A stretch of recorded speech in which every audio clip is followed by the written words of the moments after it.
दोस्तों, ईरान की विशेष क्रांतिकारी सेना ने ऑपरेशन ट्रू प्रॉमिस 2 की पहली बरसी पर चेतावनी दी है।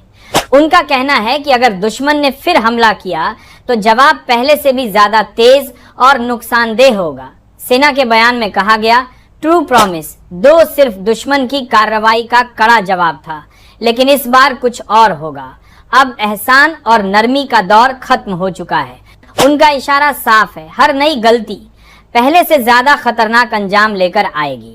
यह बयान सिर्फ सैन्य चेतावनी नहीं है, बल्कि एक राजनीतिक संदेश भी है। यह बताता है कि इलाका फिलहाल बेहद अस्थिर माहौल में है। छोटी सी चिंगारी भी बड़े विस्फोट में बदल सकती है। इधर अमेरिका ने भी बड़ा फैसला लिया है।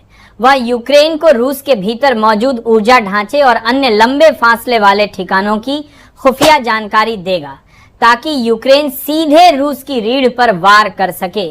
2 अमेरिकी अधिकारियों ने बताया कि नाटो के साथी देशों से भी यही गुजारिश की गई है।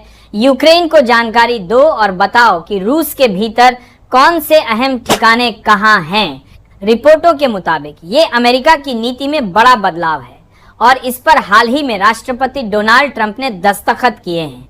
दोस्तों, ट्रंप ने रूस के खिलाफ अपना लहजा और सख्त करने के बाद यह कदम उठाया है।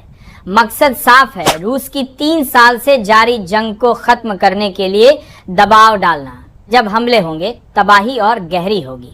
निशाना बिल्कुल सटीक जगह पर लगेगा और जब पूरी खुफिया जानकारी मुहैया करवाई जाएगी तो जाहिर है रूस की कमर पर चोट पड़ेगी।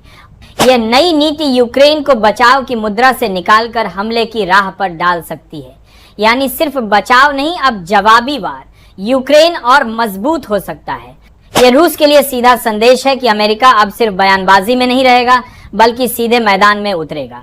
लेकिन खतरा यह भी है कि रूस इसे नाटो की तरफ से जंग को बढ़ाने का नाम देकर सीधा जवाबी हमला कर दे, और रूस ऐसा करेगा भी, इतिहास यही कहता है।